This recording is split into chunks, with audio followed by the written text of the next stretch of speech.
மரணங்களுக்கு பிறகு அரசியல் ஆதாயம் தேட நினைப்பது யார்? விஜய் தான் நினைக்கிறார். அவங்க 41 பேர் உயிரிழந்ததை பற்றி அவர் கவலைப்படலை. அதுக்காக கொஞ்சம் கூட அவருடைய முகத்தில் சோக நிழலே கிடையாது.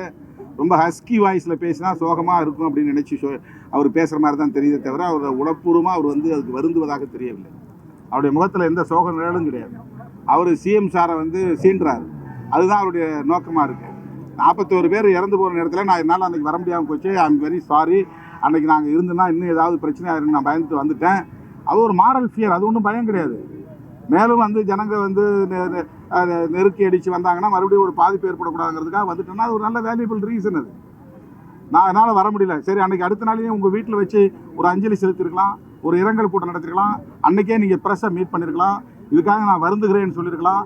இப்படி ஏற்படும் நான் எதிர்பார்க்கல. இது பெரிய ஒரு சோகம், இது துக்கம், இது துயரம், இது இதனால் பாதிக்கப்பட்ட குடும்பத்தை சார்ந்த அத்தனை பேருக்கு என்னுடைய வருத்தத்தை தெரிவிச்சுக்கிறேன், ஆழ்ந்த இரங்கலை தெரிவிச்சுக்கிறேன் அப்படின்னு சொன்னால் அவங்களுக்கு எவ்வளோ பெரிய ஆறுதலாக இருக்கும். 3 நாள் வாய் மூடிக்கிட்டு இருந்துட்டு மற்ற ஆர்எஸ்எஸ்காரங்க பிஜேபிக்காரங்க வந்து சொன்ன பிறகு இவர் வந்து ஒரு 3 நிமிஷம் பேசுகிறார். அப்போ என்ன ரெஸ்பான்சிபிலிட்டி இருக்குது? இந்த மக்கள் மேலே என்ன அக்கறை இருக்குது? தன்னை நம்பியவர்கள் மீது இவருக்கு என்ன அக்கறை இருக்குது? தன்னுடைய ரசிகர்கள் மீது இவருக்கு என்ன அக்கறை இருக்குது? அப்போ இதை வச்சு திரும்ப உடனே திமுக தான் காரணம், சிஎம் தான் காரணம், அவருடைய குடும்பம் தான் காரணம்னு சொல்லி பழி போட பார்க்குறதுனா ஸ்டாம்பீடுக்கும் வயலன்ஸுக்கும் வித்தியாசம் இல்லையா? யாரோ தூண்டி விட்டால் ஒரு வன்முறையாக மாறும், லெத்து சார்ஜுக்கு போகும், ஃபயரிங் போகும். அப்படி நடந்திருந்தால் அதுக்கு திமுக தான் பொறுப்புன்னு சொல்கிறதுக்கு வாய்ப்பு இருக்குது. உங்கள் தொண்டர்கள் வந்து அளவு கடந்து ஒரு இடத்துல நிற்கிறாங்க.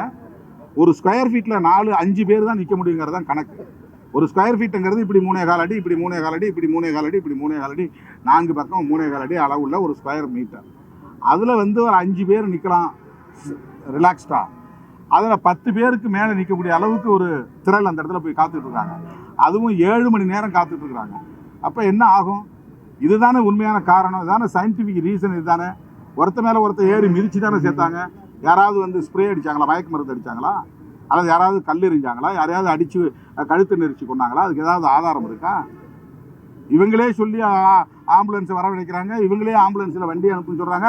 அப்புறம் எப்படி 10 நிமிஷம் ஆம்புலன்ஸ் வந்துக்கிறாங்க? ஆம்புலன்ஸ் வந்ததுனால தானே அந்த 100 பேர் காப்பாற்றுறாங்க.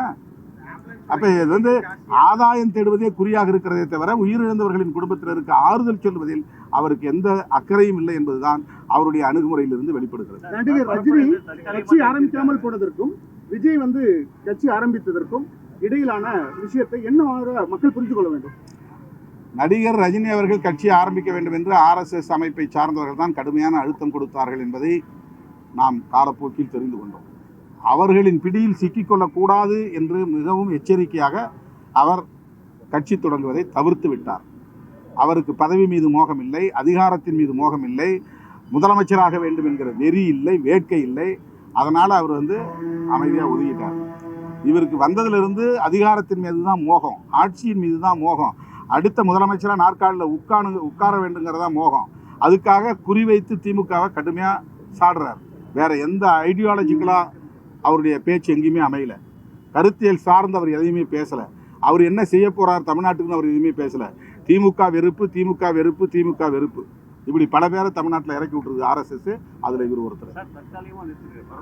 இது நான் திமுகவுக்காக நான் டிஃபெண்ட் பண்ணி பேசலை, தமிழ்நாட்டு அரசியலின் நலனுக்காக நான் பேசுகிறேன். இந்த மாதிரி சக்திகளின் கையில் வந்து தமிழ்நாட்டு மக்கள் சிக்கிக்கிட்டாங்கன்னா அதுக்கப்புறம் தமிழ்நாட்டை காப்பாற்றவே முடியாது. கொஞ்சம் இவங்களை வச்சு திமுகவை வீழ்த்திட்டு அதிமுக வீழ்த்திட்டு பிஜேபி கால் ஊண்டிட்டாங்கன்னா அதுக்கப்புறம் இவங்களை தூக்கி எறிகிறது பிஜேபிக்கு ஈஸி. அண்ணா சாரை பயன்படுத்தி டெல்லியில் காங்கிரஸ் அரசாங்கத்தை தூக்கி எறிஞ்சாங்க. அதுக்கப்புறம் இன்னைக்கு கெஜ்ரிவாலை தூக்கி எறிஞ்சிட்டு அவங்க ஆட்சி வந்துட்டாங்க. அதுதான் நாளைக்கு தமிழ்நாட்டில் நடக்க போகுது. ஒரு தேர்தல் 2 தேர்தலில் வந்து விட்டு பிடிப்பாங்க. அதுக்கப்புறம் பிஜேபி தான் இங்கே தமிழ்நாட்டினுடைய அடித்தளம். செய்திகளை உடனுக்குடன் தெரிந்து கொள்ள கீழ்கண்ட கேபிள் மற்றும் டிடிஹெச் நெட்வொர்க்குகளில் எம்நாடு செய்தி தொலைக்காட்சியை காணுங்கள். பாதகம் செய்பவரை கண்டால் நாம் பயம் கொள்ளலாகாது பாப்பா. மோதி மிதித்து விடு பாப்பா, அவர் முகத்தில் உமிழ்ந்து விடு பாப்பா. அண்மை செய்திகளை உடனுக்குடன் தெரிந்து கொள்ள இணைந்திருங்கள் எம்நாடு தொலைக்காட்சியுடன்.